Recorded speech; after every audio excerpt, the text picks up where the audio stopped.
This is one of the darkest and most unforgettable chapters in Arizona's history.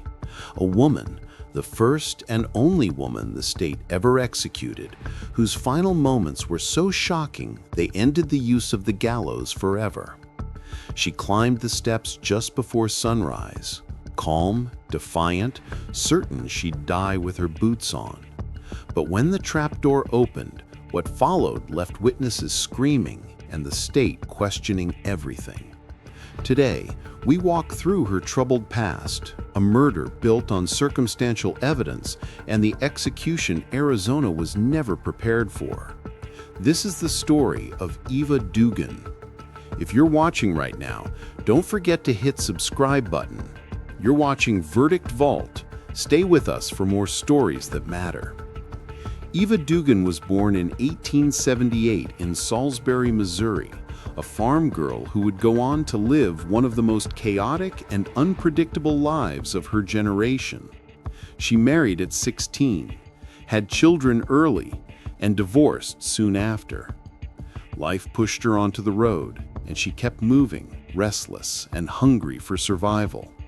By the late 1990s, as America buzzed with news of the Klondike Gold Rush, Eva packed her bags and traveled north, all the way to Alaska. There, she reinvented herself entirely.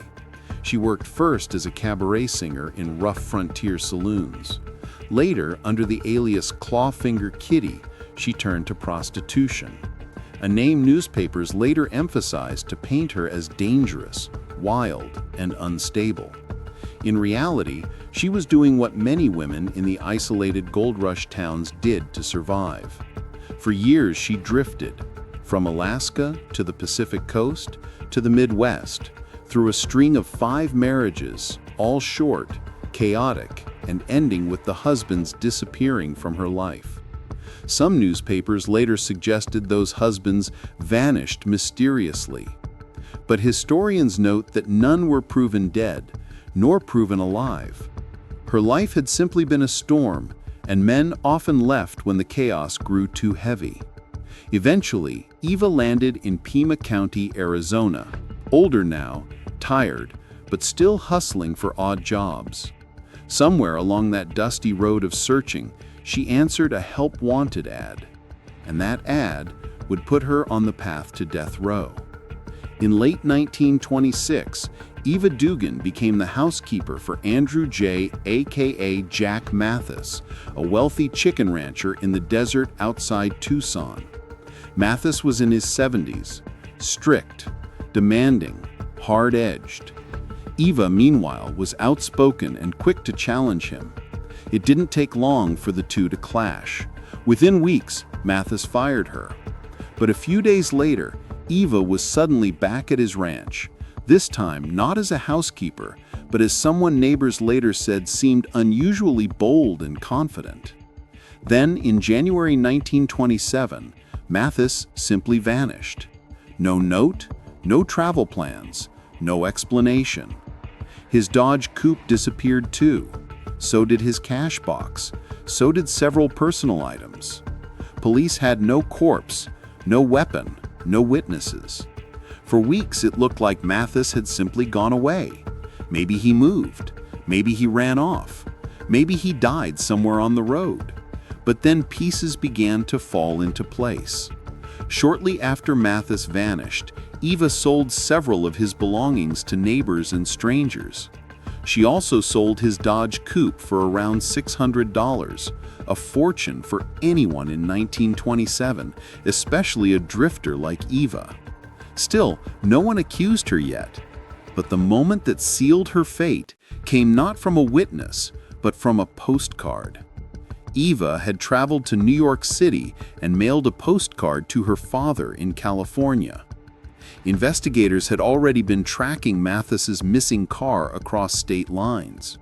When that postcard was flagged, New York police surrounded her boarding house and arrested her.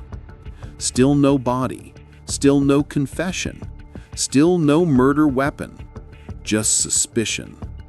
But months later, the final puzzle piece surfaced. A camper discovered a shallow grave on Mathis's ranch, the decomposed body of Andrew Mathis, buried crudely, killed by an axe blow to the head. Eva Dugan was charged with first-degree murder.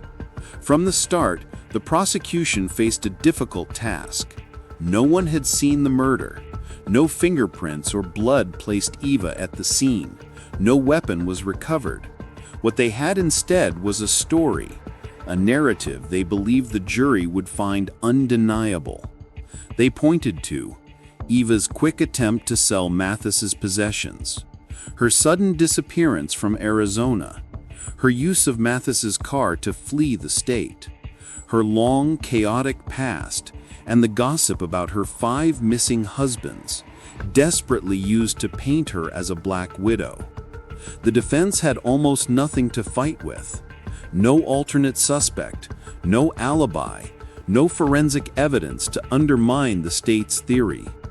Eva insisted she was innocent. She admitted selling Mathis's belongings, but said he had left suddenly and told her to sell what he no longer wanted. The jury didn't buy it. Witnesses claimed Eva had joked after the disappearance, saying, "Well, the old man won't be coming back." That line haunted her through the trial. After only a few hours of deliberation, the jury found her guilty of first-degree murder. The judge sentenced her to death by hanging. Eva Dugan, at 52 years old, was now on Arizona's death row. Eva became something of a sensation inside the prison walls. Newspapers called her Cheerful Eva, a name she played into. She sold interviews to reporters for $1 each. She embroidered handkerchiefs to raise money for small comforts. She planned her own burial and even arranged for a coffin purchased with her prison earnings.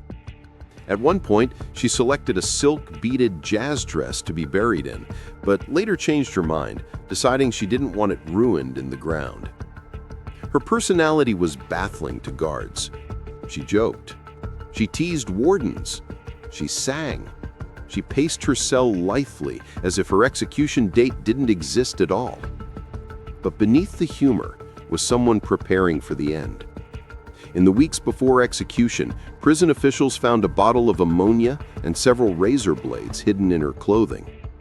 Rumors spread that she planned to take her own life rather than face the gallows.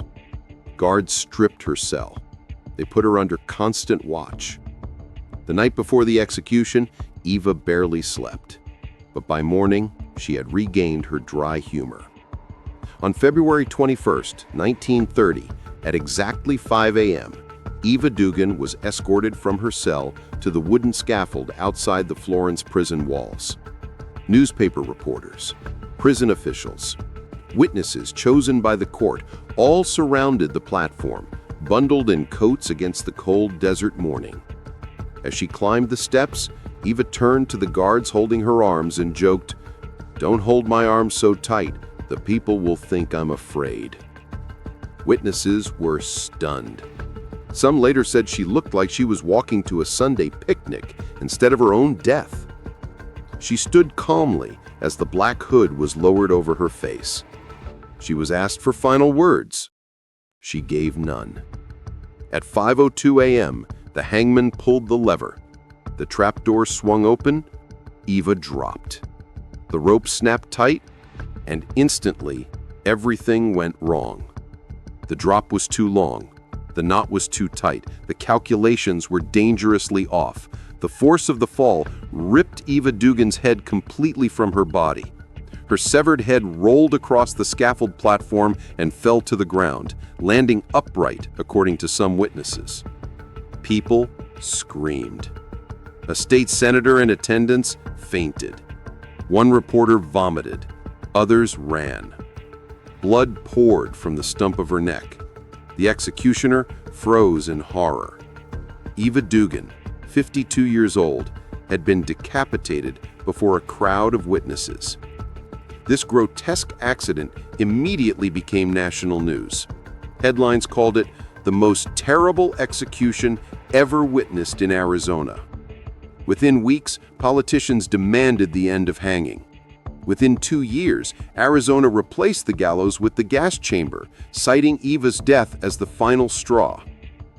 Her execution did not just end a life, It ended a method. Nearly a century later, historians still debate the case. Some argue Eva was undoubtedly guilty. She fled Arizona, sold Mathis's belongings, sold his car, lied repeatedly to investigators, and had a history of sudden husband disappearances. Others argue the case was dangerously thin. No witnesses, no confession, no physical evidence, no proven motive, and a trial influenced heavily by her unsavory reputation, not by facts. The truth may never be fully known, but one thing is certain: her execution changed Arizona forever. Eva Dugan remains the first woman ever executed by Arizona, and the only woman the state has ever put to death. Her botched hanging became one of the strongest cases against execution by rope in American history. Not because of the crime, not because of the trial, but because of what happened when the trapdoor opened. A moment so shocking, so violent, that the state could never use the gallows again. Eva's life was full of chaos. Her death was full of horror. But the legacy she left behind changed Arizona's death penalty forever. If this story moved you, share your thoughts below in the comment. Don't forget to like, subscribe, and ring the bell if you want more stories that challenge our ideas about crime, punishment, and humanity. Thank you for watching Verdict Vault. Until next time, stay thoughtful, stay compassionate, and keep seeking the truth.